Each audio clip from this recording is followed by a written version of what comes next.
Good evening. My name is Professor Redwood.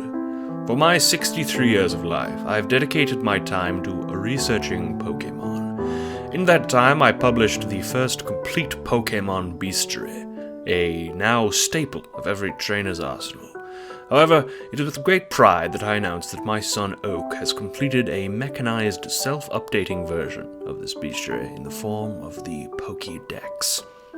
While this does render my research moot, I understand this is inevitable in the march of time and technology. As such, for fanatics of my work, I have decided to release this audio version to you. From Abomasnow to Zygarde, here is the Pokémon Bestiary, 6th edition, to celebrate the release of the Pokémon Dex. I love you, son.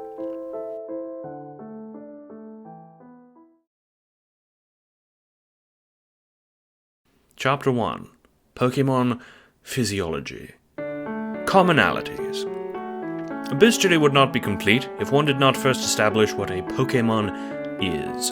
Perhaps this seems obvious, as they have been our partners through our entire lives and time immemorial, but nonetheless, a thorough analysis is needed. In our world, there exist 3 varieties of organism, kingdoms, if you will: human, plant, and Pokémon. Plants are self-explanatory and define the spectrum of inert organisms that spread across the lands: trees, berries, etc. Humans, of course, are you and I, the herbivorous creatures with unique capacity for speech and reason. Then, of course, the Pokémon. Pokémon is a group that is loosely defined and can be broken into a phylum of several categories known as egg groups, but I will first enumerate the similarities of all Pokémon. Pokémon can subsist on different diets, but all of them eat berries and berry cuisine such as puffins and Pokéblocks. They all reproduce via egg, and all carry a common DNA signature that allows them to form bonds with humans. Humans and Pokémon, while diverse inside and out, were made for one another, either by the development of our species or by divine mandate. Therefore, the most common thread outside of diet and reproduction is their capacity to be our partners. Egg groups. Pokémon can be divided in several ways, either by type or by egg group. The latter has more bearing on Pokémon biologically, as types are a more loose distinction imposed by humans. Egg groups, on the other hand, are hard-coded into a Pokémon's biology and decides many facets of its life and development. While all Pokémon reproduce via egg, some Pokémon are incompatible with others. Pokémon who are compatible form what we know as an egg group. Some Pokémon belong to more than one, but I will be discussing them one by one, as well as their commonalities. Type 1. Monster Group. Members of the Monster Group share many features. Most have a rough appearance and are less docile than members of other groups. They tend to have unique features, such as Lickitung's long tongue, Charizard's fiery tail, or Haxorus's axe-like head and protrusions. When not always quadrupedal, when Monster Group Pokémon have hands, they usually are for specific tasks, like breaking hard-shelled berries or simple motor functions. Members of this group are, as a rule, more dangerous than usual. Type 2. Water 1 or Amphibious type. This is one of the 3 different water groups, of which there is much overlap. Broadly, these Pokémon are terrestrial or amphibious, such as the Poliwag line and the Squirtle line. There are some exceptions, such as Horsey and Skrelp lines, however. While they cannot live outside water, they are able to breathe above water, and can often be seen near coastal areas at the surface. Type 3. Bug. There has been much debate among scholars over the years as to whether bug ought to refer to a type or egg group. It seems apt that both are appropriate. There are many non-bugs who fall into the bug-egg group, such as Gligar and Trapinch lines, but the commonalities outside are very clear. Members of this group often have more than the traditional 4 limbs, often with segmented bodies, hard carapaces, compound eyes, and antennae. Many are diminutive, and many still lack an inner skeleton. Bug group Pokémon sometimes have wings, but unlike the fuzzy or downy wings of other species, bug wings are usually either gossamer or sleek, such as with Butterfree and Ninjask. Type 4 Flying Group. This egg group is something of a misnomer. Many members of this group are unable to fly, such as Doduo and the far-fetched lines. Another proposed name is the bird group. It is the most exclusive group, with very little overlap with others. Most of the members of this group have beaks, wings, talons, and sharp eyesight. There are some that look significantly different, such as the Zubat line and Sigilyph, but that is due to their lack of feathers and darker habitat. Wings are the most common feature, and while not always used to fly, some of them are used to float or use tools, such as Mandibuzz and the far-fetched line. Type 5 Field.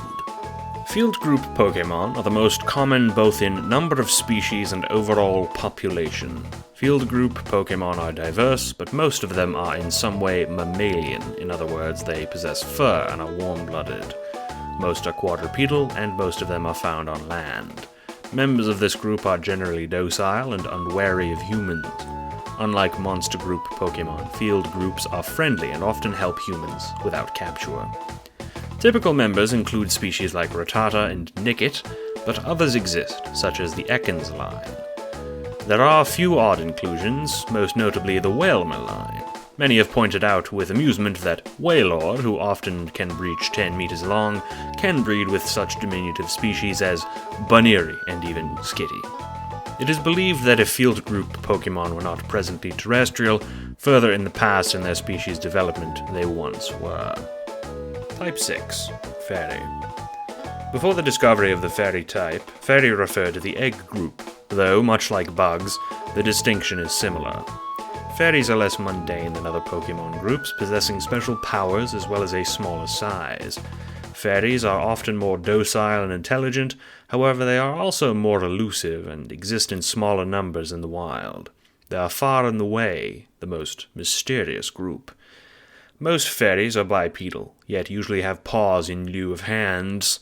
Large ears are also common, as well as a pink coloration. They're often associated with tricksters, such as Jumpluff, who will put Pokémon and people to sleep, or Mawile and Grimmsnarl, who are actively harmful. Type 7 Grass. Another overlap between type and group, grass-type Pokémon are Pokémon with some overlap with the plant kingdom. Plants either grow from them or constitute body parts, and are experts at camouflage in many environments. They also use chlorophyll to eat instead of more traditional food types. Type 8 Human-like. Historically, this group was referred to as the human shape, and both names are apt. These Pokémon possess human-like intelligence levels and bodies, with things such as being bipedal and possessing 5-digit hands. Most in this group either embody intelligence or physicality, like Machop and Abra, both respectively possessing either physical or mental prowess. It's common for these Pokémon to occupy service industry jobs or work closely with humans, such as the Vigoroth and Machoke moving companies, as these Pokémon are able to occupy positions similar to humans in society. Type 9 Water 3. Why Water 3 precedes Water 2 in the official egg group listings has always eluded me, but alas, my job is not to make such distinctions, simply report them.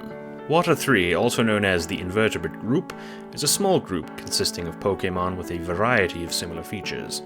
Pincers are common in this group, as are tentacles, and some can occupy land or water, but most have some kind of shell, as either clams or crabs. Some members of Water 3 do not occupy the water at all, such as the Scorpy line, but the most curious member of Water 3 is the Arcan line, who neither live near water nor have the traditional indicators of this group, like claws or tentacles. Furthermore, they have a vertebrate. It's also unlikely that ancient Arcan were once nautical, as Arcan itself is a prehistoric Pokémon. Curious. Type 10 Mineral. Pokémon of the mineral type group possess bodies that are mostly inorganic in nature, such as metal, plastic, and rock. Often the actual organism is only a very small component of the Pokémon, as the living tissue is embedded deep inside of these Pokémon's inorganic outsides. Some of these Pokémon are entirely man-made, such as the Porygon and Golett lines. The inorganic material comprising their bodies is the same mundane stone and steel, so it's vital that these Pokémon to be cared for, as damage can be permanent unless there is a way in which to repair them. Type 11, Amorphous. Historically called the Intermediate Group, this group is comprised of Pokémon who do not have a definite shape. Like the Mineral Group, sometimes members of this group will be made of inorganic material, such as the Grimer line and Sandygast line, but usually these members are comprised of slime, water, gas, or other such materials. There are some standouts, such as the Ralts line, Dreepy line, and Stunfisk, all of whom have solid bodies but are capable of more elasticity than usual. Some in this group are also possessed objects, such as the Litwick line, Sandygast line, and Sinistee lines. Unlike mineral groups, if the original item is destroyed, these Pokémon can inhabit another version of their preferred object. Type 12, Water 2. Water 2, or the Fish group, is comprised exclusively of water-dwelling Pokémon. Typical members like the Goldeen family and Carvanha family have fins and gills and are incapable of living above water except with the assistance of Pokeballs and other technology. Some of them are saltwater fish like Lantern, and other are freshwater like Barboach. It's a surprisingly small group in terms of the number of species, but comprises a large amount of the number of wild Pokémon. It only contains 27 types, but its members, like Remoraid and Wishiwashi, are staggeringly common in the world's oceans. Type 13, Ditto. Ditto has its own group, and is able to breed with any other Pokémon of any gender or egg group by impersonating it. As such, Ditto are prized among breeders. Type 14, Dragon. The Dragon group, also referred to as the Lizard group, is another group that shares its name with a type. Dragon type and Dragon group are very different, however, as Dragon type refers to the specific energy dragons give off, and Dragon group refers to various common biological traits. Dragon group Pokémon are cold-blooded vertebrates, usually possessing scales, fangs, and tails. There are two primary Dragon group varieties, lizards and snakes. Lizards have arms and legs, where snakes do not. Dragon group Pokémon are very dangerous, and there's a significant overlap with monster group Pokémon. Unlike monsters, though, they are not actively harmful, and instead prefer seclusion. Type 15, Undiscovered. Historically, this group was once called the No-Egg group. This group is special, as it is not a designation, and the Pokémon within it are unable to breed. There are two types of Pokémon in this group, as follows. 1. Unique Pokémon. 2. Pokémon unable to breed, and 3. Pokémon with unknown breeding mechanisms. Many Ultra Beasts belong to this group, as it is unknown how they reproduce. Other Pokémon in this group cannot breed, like baby Pokémon such as Mantike and Magby. Nidorina and Nidoqueen also cannot breed after evolving from female Nidoran. Other such Pokémon, of which there are only one, such as Rayquaza and Arceus, cannot breed, as there is no member of their own species to breed with, that we know of. Types. Egg group isn't the only way to organize Pokémon, of course, and while egg groups can tell us quite a bit about Pokémon and how they breed, types are much more useful in defining a Pokémon's abilities and physiology. There are 18 different types, each of which has unique traits that correspond to a Pokémon's abilities. Some Pokémon have more than one, but we will discuss them one at a time. Normal. Normal type, named as such because it is the most common and most standard, is comprised of Pokémon who are in some way mundane. Pokémon of this type rarely have special abilities or remarkable traits, and are instead reliable and less volatile than other types. Normal types are generally more common. For instance, Rattata is abundant in fields the world over. Normal types do not have unique abilities, nor supernatural traits, but this does not mean they are unremarkable. Each normal type is unaffected by ghost types, as they are too mundane to be affected by otherworldly influence. Normal types also have no weaknesses except to fighting types, who outclass them in martial prowess, the only place normal types are truly lacking. Normal types also have trouble damaging harder types like rock and steel. Normal types are good friends and stalwart partners. Standout examples of normal types are Slaking and Drenpa. Fighting. Fighting-type Pokémon are similar to normal types in that they do not have any otherworldly or supernatural ability, but they do have disproportionate strength. Unlike their normal cousins, fighting types are able to dispatch rigid and stiff types like Steel and Rock, but are similarly unaffected by ghosts. Fighting types also persevere against dark types, as fighting types are often heroic and honest combatants by nature. They do have trouble with psychic types. Standout examples are Machamp and Lucario. Flying. Another mundane type, flying, much like its egg group, is a misnomer. Some flying types cannot actually fly, but more accurately can be defined by their acrobatic skill, exceptional flexibility, and/or adaptiveness. There are very few purely flying types. The only two non-legendary flying Pokémon are Rookidee and Corvisquire, the rest possessing some kind of dual type. As such, flying is often thought of as a complementary type. Flying types outmaneuver fighting types and evade ground types, but struggle when impeded, such as when frozen by ice or hit by rocks. Standout examples are Pidgeot and Corviknight. Poison. Poison is quite the nefarious type, each member possessing either an affinity for or composition of harmful materials. As such, they are invulnerable to poison themselves. Many poison types are subtle in their means to fight, using needles and gaseous poisons, but they are not necessarily harmful by default. Grimer and Muck, for example, while made of sludge, clean areas they are in. Many poison types are hazardous, but not necessarily unkind. Their reputation is far too unwarranted. Poison types do not struggle to harm many other types, save for ground, who are generally too hardy to affect, and steel, who are immune wholesale. Poison types are incompatible with fairy types, who are much more sensitive to environmental hazards. Standout examples include Garbodor and Tentacruel. Ground. Ground types thrive within the earth. There's considerable overlap between rock and ground types, but the two are distinct. Scholars have suggested the two types be changed in name to earth and inorganic respectively, but rock and ground are here to stay, it seems. Ground types are steadfast and reside in caves or other inhospitable areas. They're incredibly hardy, usually very large and powerful, some able to change the very landscape. They have long lives and can remain dormant for long periods. They are immune to electricity due to their earthy bodies being non-conductive, and they are effective against poison types due to their nullifying effect, but they are weak to environmental damage, and as such are vulnerable to water, grass, and ice. Standout examples include Dugtrio and Camerupt.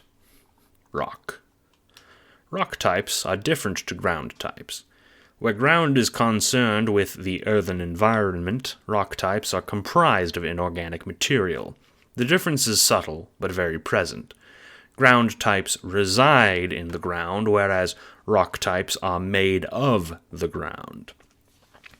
Rock types are hardy and immobile, often inert and often defensive.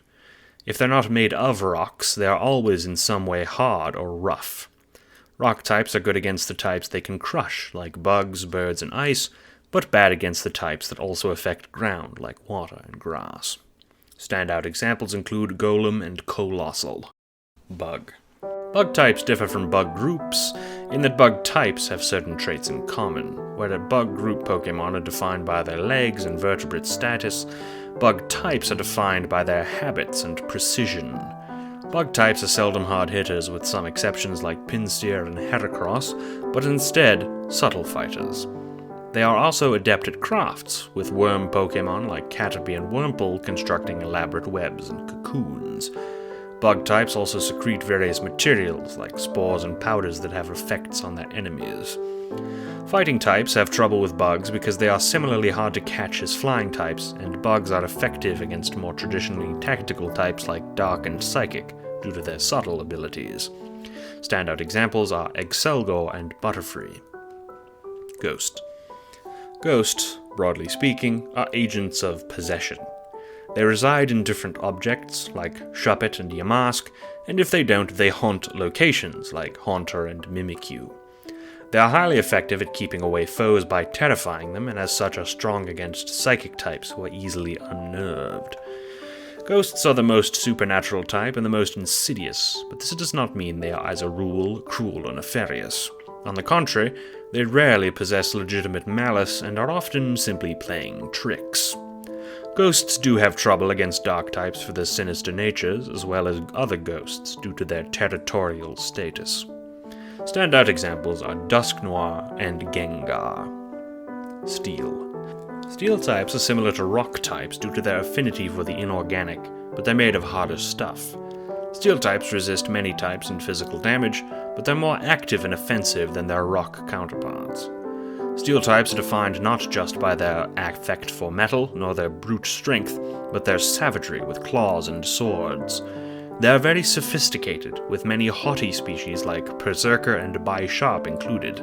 They are the most tenacious type. Standout examples are Melmetal and Steelix. Fire. Fire types are defined by heat in all forms. Lava, fire, or just plain passion. Fire types are active and boisterous, often either fast or hard-hitting. They are lithe like flying types, but strike effectively like fighting, and to top it off, have heat on their side. It's impossible to burn them since they are so comfortable at the high temperature, many being on fire themselves. Fire types excel in melting steel types and burning grass, but struggle against types that stifle it like rock, ground, and water. Standout examples are Arcanine and Charizard. Water. Water types are the second most prolific type, and for good reason. Water types are the most adaptable by far, many living in the ocean and many more on land. They are comfortable anywhere where there are nutrients and are very hardy as a result. They live everywhere and are easygoing enough to make wonderful partners. Many water types contribute to the shipping industry as well as trade in general in port towns. They're also effective against many types, and while they like plants, grass types are resistant to them and tend to be able to overpower them due to water being a major source of nutrients for grass types. Standout examples include Blastoise and Pelipper. Grass. Grass types, like water types, are adaptable and highly common. They are a curious bunch, all of them having some affinity for plant life, so wherever plants grow, grass types can grow too in vast abundance. They're less adaptable than water and less sturdy than rock, but they make up for it by sheer levels of growth. They quickly overtake areas and often can be found in great numbers and variety around rural towns. They love helping with the cultivation of food and farming. Standout examples include Sceptile and Executor. Electric. Electric types, like fire types, specialize in heat and power, but are generally less stalwart. They are superior to flying types in speed, and have only one weakness in ground types. Electric types work closely with humans in urban areas, powering machines and working alongside people. They are all quite volatile, however, and if you choose one as a partner, expect to be electrocuted in some capacity, as they have a bit of trouble controlling their own surging strength. Standout examples include Electivire and Rotom. Psychic. Psychic types are all very in tune with their own minds and broad spirituality. They and fighting types are two sides of the same coin, both very spiritual and serene, expressed in different ways. Psychic types excel against physical attackers like fighting, but have trouble when it comes to things that upset their calmer minds and delicate balance, like bugs and dark types. Psychic types often can be enigmatic and have unexplained abilities like future sight and hypnosis, and can be standoffish. They are long-lived and aloof, so making a bond with one can be very difficult but very rewarding. Regrettably, few psychic types assist humans directly, usually preferring seclusion. Standout examples include Reuniclus and Slowking. Ice. Ice types are all serene and calm, and the other side of the coin to fire types. They are all weak to fire and quite fragile, so they suffer against rock types, and they're somewhat rare. Ice types all possess a certain lone wolf streak, but are often found in cold climates, helping humans adapt. Like electric types, they are prone to accidentally hurting their partners, but they don't have the same lack of control. They are the single rarest, both in species and in numbers. Standout examples include Avalugg and Frosmoth. Dragon. Dragon types are enigmatic. They are uniformly powerful and reclusive, only forming partnerships with exceptionally powerful trainers. They are also dangerous. If not actively malicious, they have so much brute strength as to be uncontrollable. They all possess a certain dragon essence that makes them hardy and powerful. They are often ancient and long-lived, and all are uniquely dangerous. They have only two weaknesses: ice, which exploits their aversion to cold, and their age-old nemeses, the fairies. Standout examples are Gudra and Hydreigon. Fairy. Fairy types are the most outwardly helpful. They are somewhat reclusive and rare, but when found, they are always happy to assist. Some are harbingers of luck, some appear in times of need, and as such they are the most subtle and mysterious in terms of their powers. They are the most likely to possess some form of unnatural or even magical ability, but they are all benevolent, even selfless. They are weak to changes in the environment like poison, but excel against dragons. Standout examples include Clefable and Gardevoir. Dark. Dark is far and away the most mysterious type. Dark types are common, yet they are seldom cooperative. They exist in opposition. They are dirty fighters, unlike fighting types. They are malicious and wild, unlike psychic. They are mysterious and magical, unlike normal. They are nefarious and sometimes cruel, unlike fairy. Yet they embody some of these same virtues, paradoxically. Even though they are often harmful and malicious, they can be excellent partners and are by no means evil. Their trust must be earned, but once it is, they are loyal partners. For this reason, they are exceptionally popular. Some dark types are not malicious, but instead attuned to misery, like Darkrai's affinity for nightmares and Absol's ability to sense disaster. Standout examples include Zoroark and Houndoom. The final commonality between Pokémon is evolution. Evolution is a mysterious process that occurs after a certain point in Pokémon development, when it spontaneously changes forms into a more advanced version. This process differs from Pokémon to Pokémon and is the subject of study to this day. It is a natural process, but occasionally man-made innovations are able to cause Pokémon to evolve. Pokémon have up to 2 evolutions. Evolution seems to be voluntary. Pokémon and trainers can stifle this process. Sometimes in the wild, only few members of a species evolve. For instance, there are only one Nidoking and Nidoqueen in Nidoran nests each. On the other hand, most Pidgey evolve into Pidgeot given enough time. Evolution is uniformly spontaneous, occurring in seconds as the Pokémon is enveloped in white light. Scars and injuries sustained in previous forms are transformed onto the new form, so it is believed that evolution is simply rapid, spontaneous growth. This is unlike humans and plants, who simply grow over time. My son Oak dedicates his life to the research about evolution, and his findings are available in the Pokédex. Pokémon exist in many types and classifications. The next chapters in this tome will be dedicated to going into detail about each Pokémon by family. I hope this has so far been informative, and please do look forward to future installments. This has been Professor Redwood's Pokémon Bestiary Chapter 1. Next time, a bestiary of the world's endangered species. Thank you.